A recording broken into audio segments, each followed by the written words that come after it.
It's ridiculous. Her arc ends in the last scene of the movie where, after being lured into a semi-truck by the main villain like a stranger danger video, she is bravely saved by her dad. No way. No, he wouldn't. No way. She then spends the ending wordlessly clinging to her dad, which, look, in a traumatic situation, that is a pretty reasonable response. I can't criticize the movie too much for that, but I can't help but think of the symbolism in that moment. This girl's entire characterization is being easily swayed. That is her core flaw in the movie, and we see that by her in danger of being groomed and actually being kidnapped. However, the movie doesn't end with her changing, her becoming more confident in herself and her own views. It ends with her silently clinging to her abusive cop dad. She doesn't need to make choices for herself, and we're supposed to see that as a good thing. Chris Raven is an abuser. In this movie's attempt to frame him as a potentially guilty person, they made him such an obviously evil human being that there is no way that in just 90 minutes he could ever recover into a likable character. I have never seen a movie before where everybody I was watching it with agreed that we just wish he got wrongfully executed at the end because he is such a bad person. How does that happen exactly? How do these people go through writing, acting, directing, editing, and never once go, maybe we made him too bad? I think it's just because he's a cop. Despite all the obvious evils he commits inside his own home, he is still this perfect paradigm of right and wrong. It's a really strange alteration, or perhaps straight up reversal of what is commonly known, that abusers will take out the stress of their lives onto their family members rather than dealing with it like a healthy person. It kind of feels like Mercy thinks that this is a fair trade-off. The movie never criticizes him as a cop. He's a great cop because he never lets the job get to him. Only his family. His coping method of abusing his family is shown to be effective, which is terrifying how misinformed and dangerous that stance is. Mercy is such a strange movie because it does seem to be somewhat aware of certain systemic issues that it's portraying, but it can't actually view them as issues. It can't actually address them. They're just there. Yet, for some reason, it can't help but portray them. Mercy portrays an authoritarian dystopia despite what feels like its best efforts not to. And despite all the obvious propaganda that's tacked onto it, it feels like it can't deny the truth, as it consistently shows cops as being wildly incompetent. I mean, Timur has wild ideas about the state of the world, the way it should be, the way it could be. And he has a sense of adventure in his decision-making that, you know, can only work. Hello. He's the only person who could have made this movie. Third act of this movie is almost entirely dedicated to the strangest chase scene I've ever seen. The villain's trying to blow up the Mercy Court with this semi-truck filled with explosives, but apparently it will also blow up the entirety of LA. Yet throughout the entire chase scene, he is honking his horn and swerving out of the way of pedestrians. There's a deliberate decision to have him avoid civilian casualties during this chase scene, yet he wants to blow up all of LA? I don't understand. I can't help but think that maybe they thought that people would be cheering for him too much if he just wanted to blow up the Mercy Court, so maybe they changed it later so that he wanted to blow up all of Los Angeles to make him more obviously evil. But I don't want to delve into like full conspiracies yet. During this chase though, these cop cars keep trying to pull insane stunts on the semi-truck with absolutely no chance of doing anything to it, and whenever they fail, they just go careening off into crowds of people.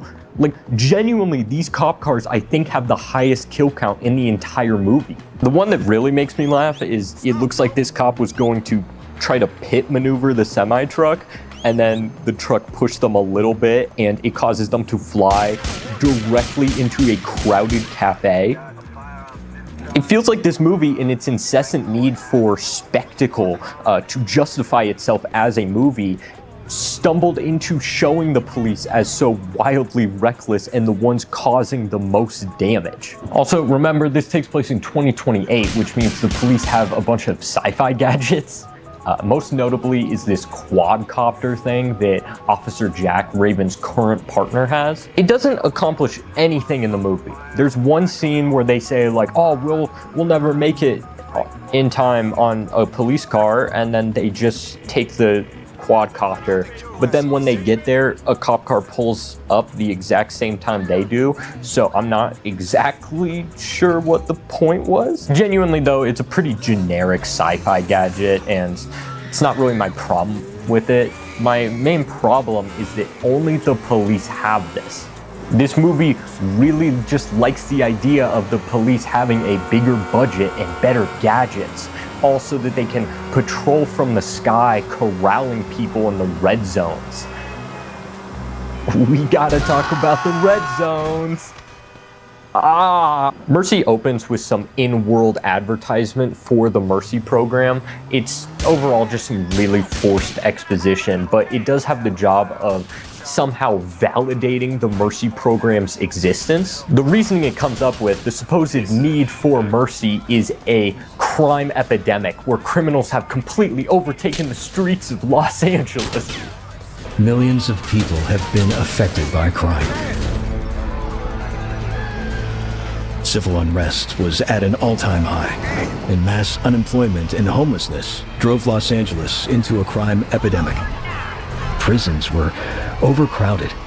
They've run out of room in the prisons because there's just that many people committing crime. So the first solution before Mercy is the establishment of red zones, where they fence off entire streets for them to throw criminals into, for them to live homeless in tents. Citywide red zones were established to restrict individuals implicated in violent activities.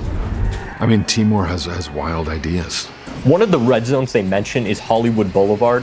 The entire Hollywood Boulevard that they fenced off for a makeshift prison camp. Where do I even start with this? This is gross. It likens all homeless people to criminals, which is just the exact type of rhetoric that encourages really gross misunderstandings and a lack of empathy for people who need it the most, people unable to afford the very basic necessities they need to live. It also misunderstands crime as a concept, or more accurately, has zero interest in understanding it. The correlation between homelessness and crime is obvious.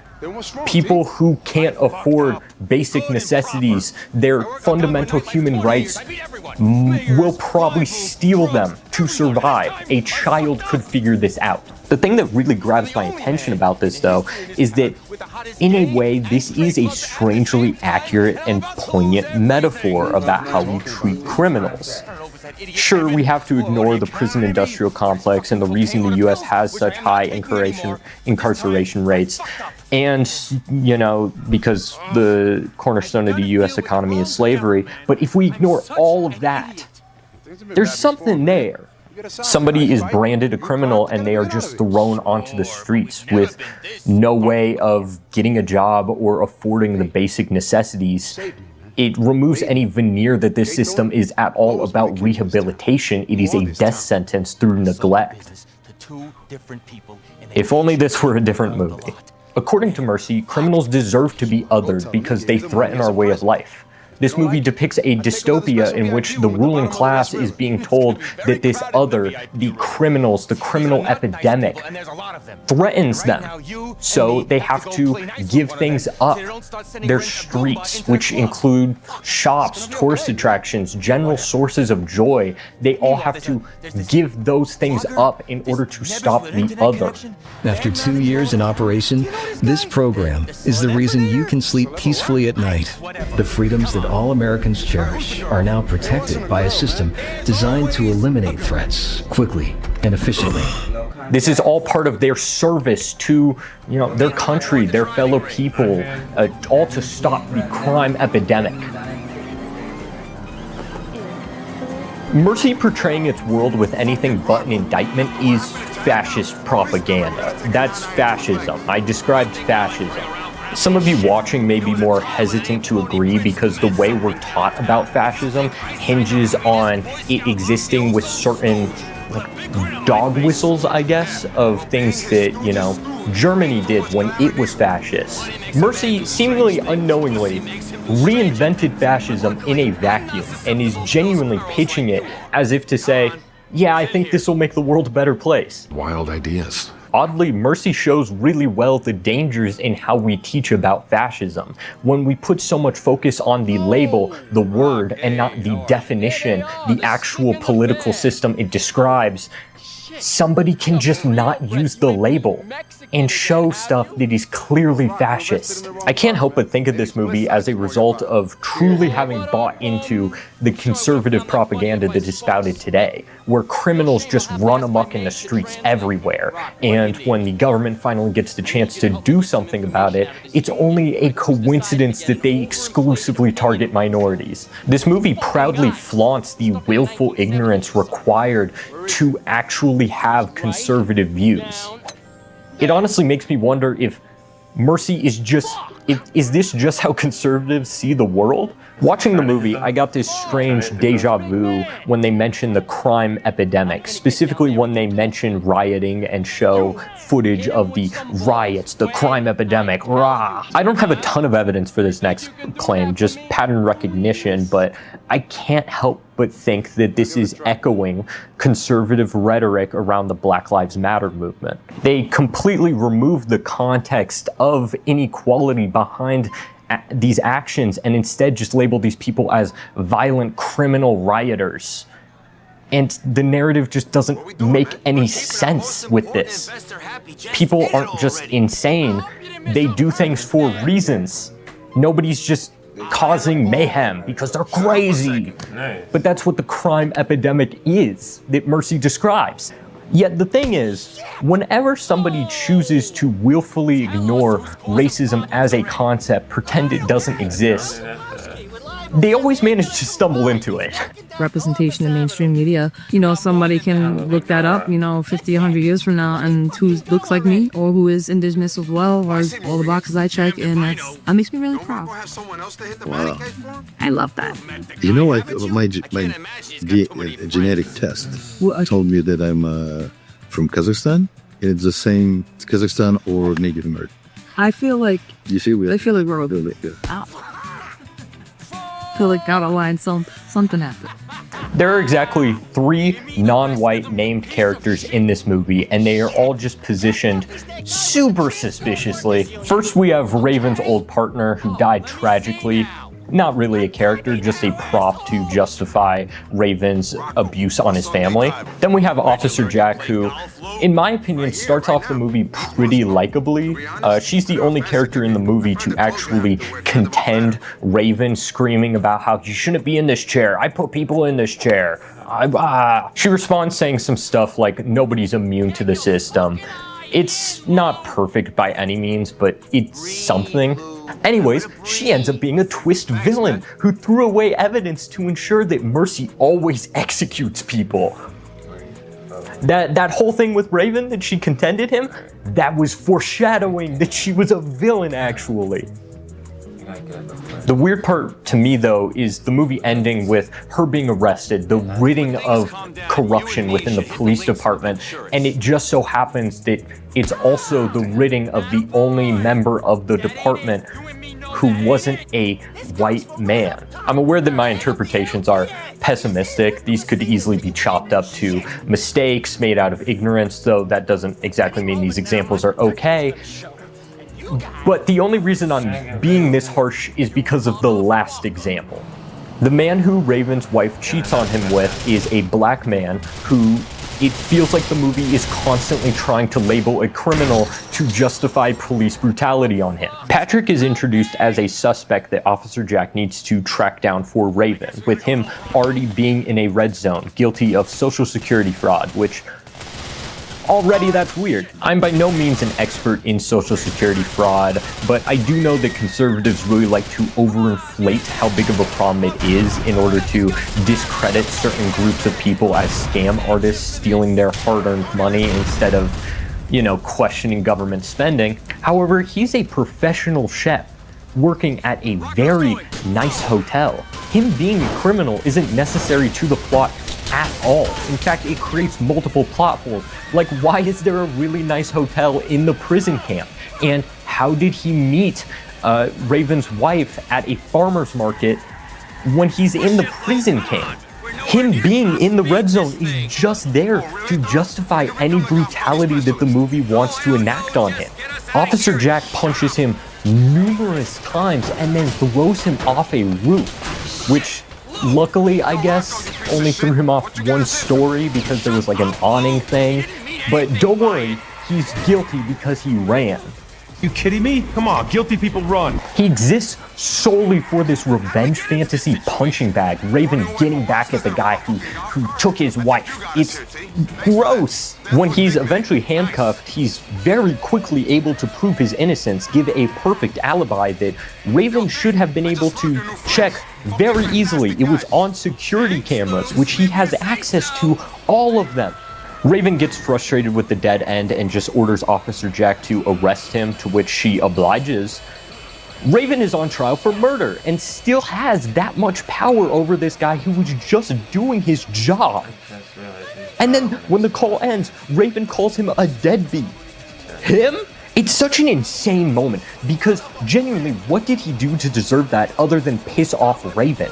Nobody, at no point during the movie does Raven, the abuser, get anywhere near that amount of pushback. I do have to hand it to Jeff Peer, though, the actor for Patrick, because despite the movie trying to make him so hateable, I think he is easily the most likable character in the whole movie. Like I've said before, I can't gauge intentionality with this movie. I'm not sure how good of a partner Patrick was supposed to be to Nicole. But I think these lines could have been read very differently, playing into the stolen wife fantasy more, but instead, there's a genuine compassion brought to this role by Jeff Peer. My favorite part about this movie, by far, is when Raven has to call Patrick in the holding cell Raven put him in and ask basic questions about his wife's work life. Patrick just gets to lay into him, really look down on him for how bad of a husband he was, and then you remember what movie you're watching. Raven's abuse is belittled into him not listening enough. Oh, and Patrick willingly aids Raven in the case despite, you know, saying earlier that he thinks Raven actually killed her. Like, he genuinely believes that. And after helping, he isn't released out of the holding cell or anything. That's the last time he appears. That's it. He's out of the movie. He's just still in that holding cell. Oh, God. You wouldn't even have to ask. Hey, Bert, go screw yourself. Okay. The case I was referring to earlier with Officer Jack, by the way, she discarded the cell phone of the Mercy Court's first case because it provided a perfect alibi to the murder he was convicted of. The villain, Robert's final speech, is honestly a little haunting. David, his brother, was trying to get clean and off the streets. They were specifically calling during the time of the murder because David was reaching out for help. They were separated when Robert was adopted, so David stayed in the system, and I guess in that way he just never really stood a chance. And another strange choice that I should just really stop thinking about at this point, Judge Maddox decides to put up a video of the phone call while Robert is talking about it, showing that, yeah, the AI had access to the security cam footage of David talking on the phone during the time of the murder. I was a little confused at first. How did in-world this footage not get found until now? David had access to all cloud storage. Why didn't he just ask for the video of that spot during the murder? After my first viewing, though, I was talking it over with my friend, and he just mentioned how unfair it was for David, how the odds were never in his favor.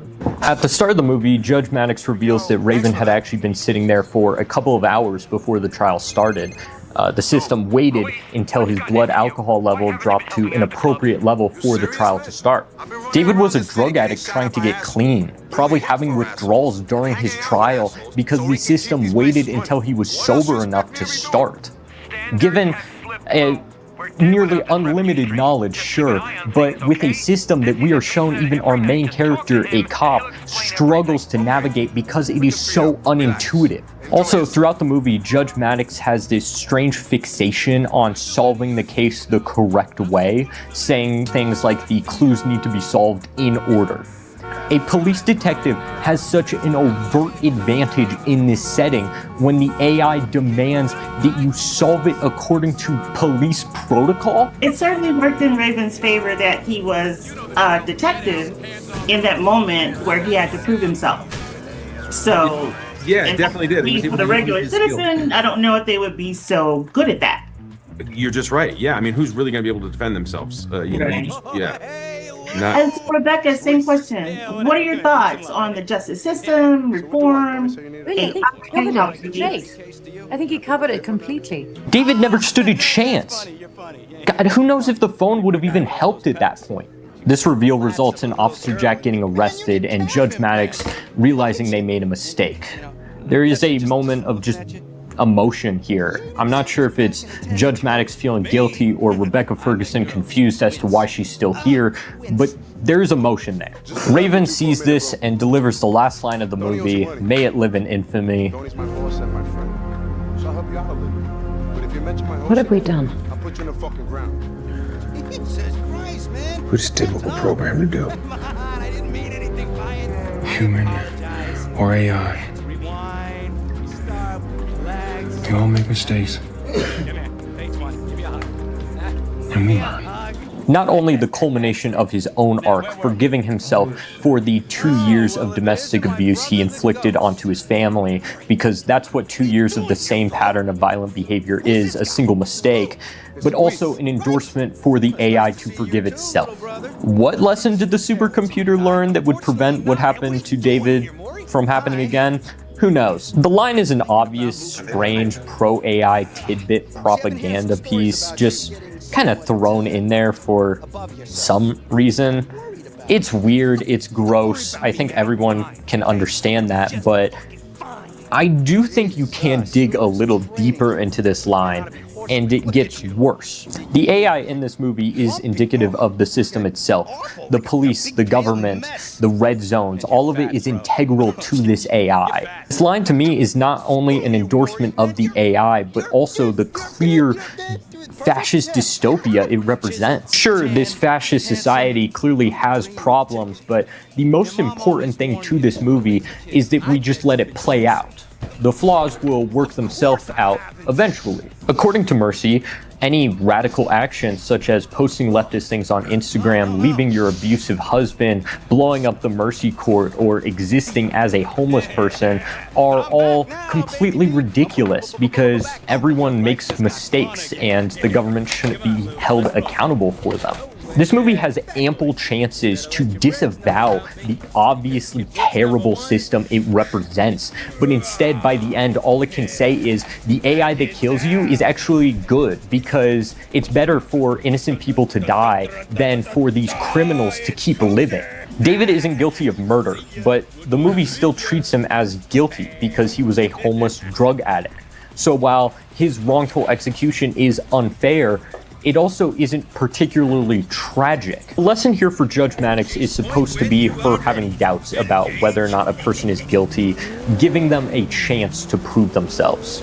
It's a very generous interpretation, and I'm only really saying that because in multiple interviews they explicitly say that's what the point of her arc is, so Sure, let's go with that. It's not showing that guilty until proven innocent is a bad system. In fact, the movie validates it at one point, showing this random graph showing that crime's gone down 70% because everyone's so scared of getting executed, which that's not how that works.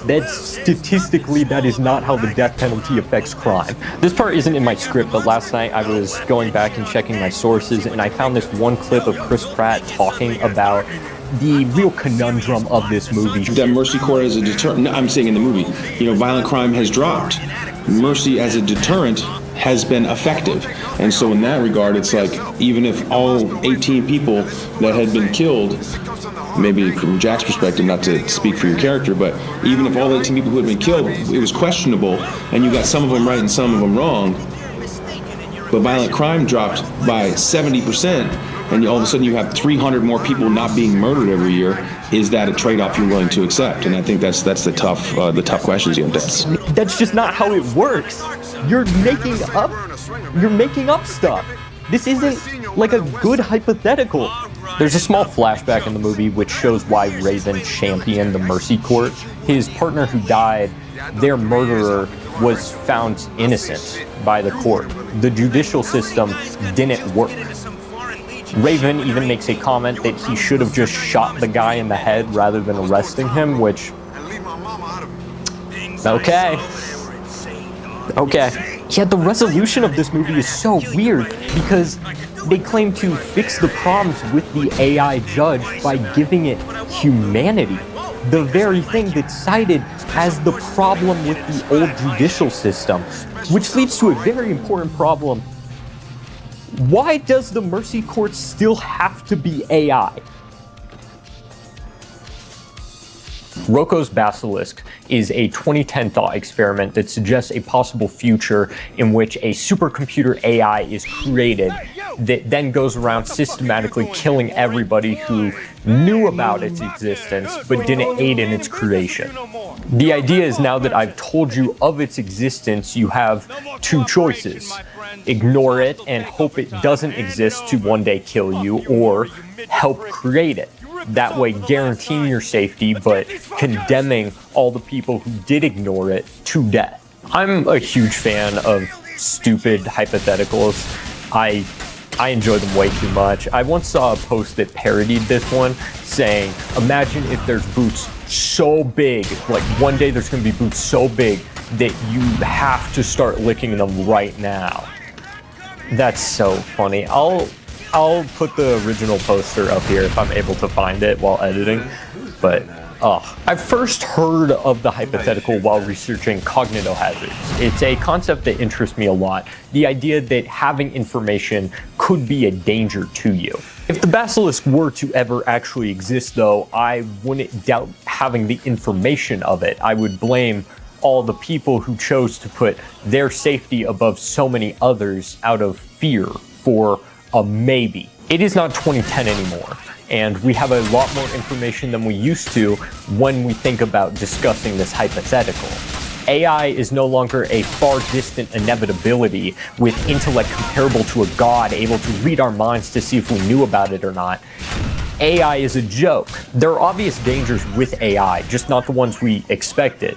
It's not going to turn us into a slug monster to torture us for eternity.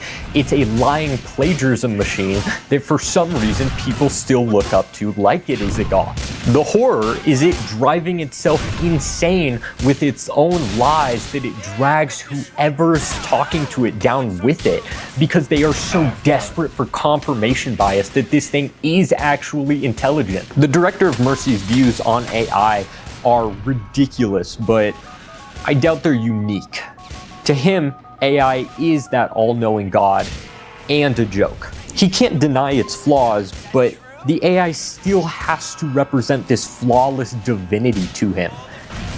Watching him go from interview to interview, jumping through so many mental hoops in order to justify these two conflicting realities is more entertaining than the movie could have ever been. It depends what you mean by good. An AI could be excellent and the consistency, speed, and removing some human bias, but it lacks empathy, moral judgment and accountability. Not in our case. I don't agree with that because I think the movie we made proves that AI could feel, it could take responsibility, and could forgive, it could make mistakes. He likens AI to a child a lot, to justify his own stance and explain the flaws, focusing on the potential it possesses rather than what it actually is. More importantly than that, though, it seems that this metaphor of comparing it to AI has given him some twisted sense of responsibility. I think, first of all, the quality of AI content today is very, very primitive, the quality. Because for one reason, professional filmmakers, talented filmmakers, is not really training AI yet. It's only a bunch of teenagers just creating some videos, and I think it's our mission today to enlighten or to help AI to be more talented. According to him, it is our responsibility to usher in this new species and teach it how to be good and benevolent despite our many flaws. Then maybe we can reprogram AI, because we can reprogram AI only by telling stories. Exactly the same way our ancestors did, because it was tribes killing each other, no rules, barbarians, whatever. Mistakes. And then somebody wrote Bible, somebody wrote narratives, reprogramming the brain, because it was only instincts. Yeah, it was only instincts and ruthless, whatever. That's kind of smart. So you're saying you want to create stories that teach AI about the dangers of itself. Yes. That AI will be like, oh, I'm capable of that. That's a no-no. And then AI. I'm sure AI will fall in love with Chris Pratt, with his character, and will say, "Oh, I like him more than the bad guy in the movie." Yeah, and it's how AI will be, corrected. You know. So there's just a bunch of Freudian slips there. I think that clip is really more telling of his worldview than he ever intended it to be, but there's a lot to unpack. The version of history he's spouting is exceptionally strange and gross. Painting all of humanity as inherently barbaric before the Bible is such an intentionally skewed perspective. It ignores the inherent altruism of those first civilizations that humanity created, and also the acts of depravity that took place after the Bible, some of those in the name of the Bible, like the Crusades. He's also citing the Bible as the creation of narrative itself, which is just not true. Actually incredibly easy to disprove. We have tons of stories older than the Bible. Oldest story we have predates it by 2,000 years, the Epic of Gilgamesh, and that's just the ones we have recorded. The only way I can make any sense of that comment is if we adopt a very narrow-minded view of what a narrative is, something that teaches good moral values. I really hope by this point I have shown that mercy is not something that instills good morals. In fact, I think that this is the worst thing you could possibly show in AI. The director theorizes that the AI will see Judge Maddox, the Mercy program, make these mistakes, hurt Chris Raven, and learn from it. I love stories that try to do that try to teach you a lesson through the characters. I think it's one of the most beautiful things about storytelling in general. And it's something that inherently requires empathy.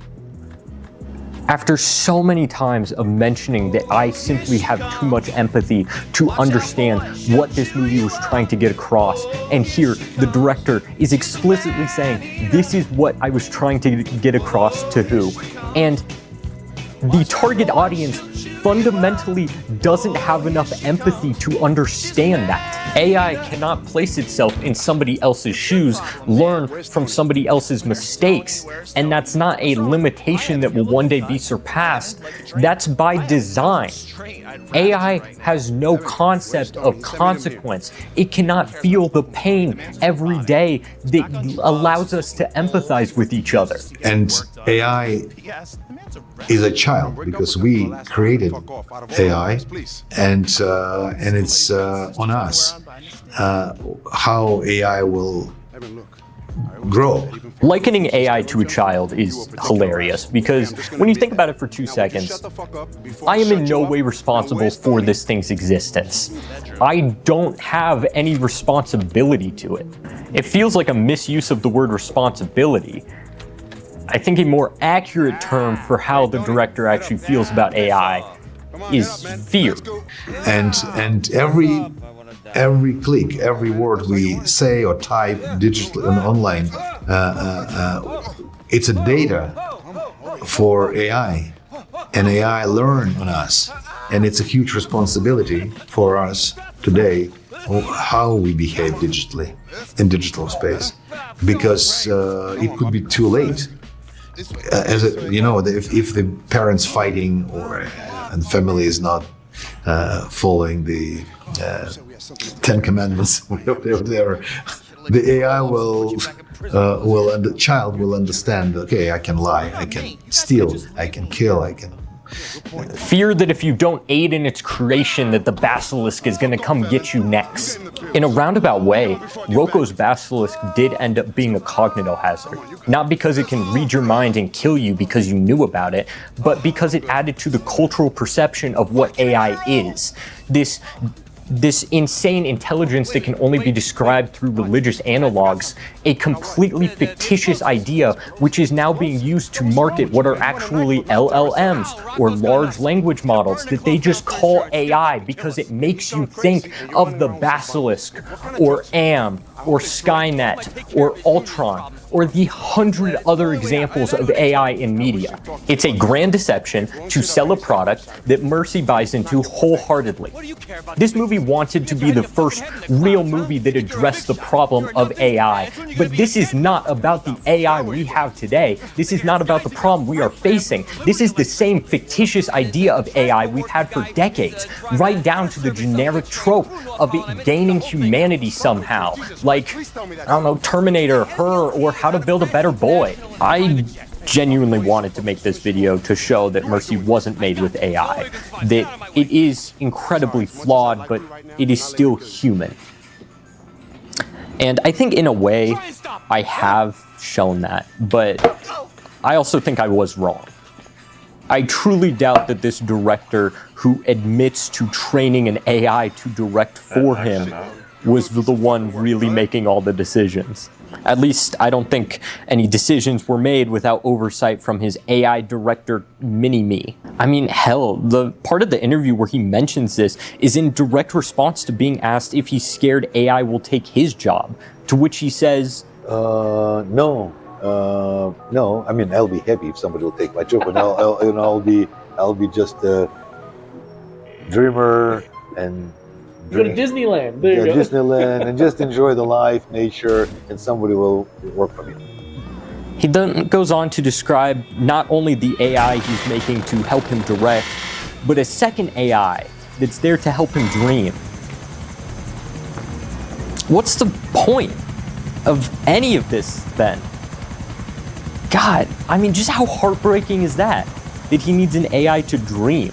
At another point in the interview, the director goes into AI hallucinations, which is a huge problem with the technology.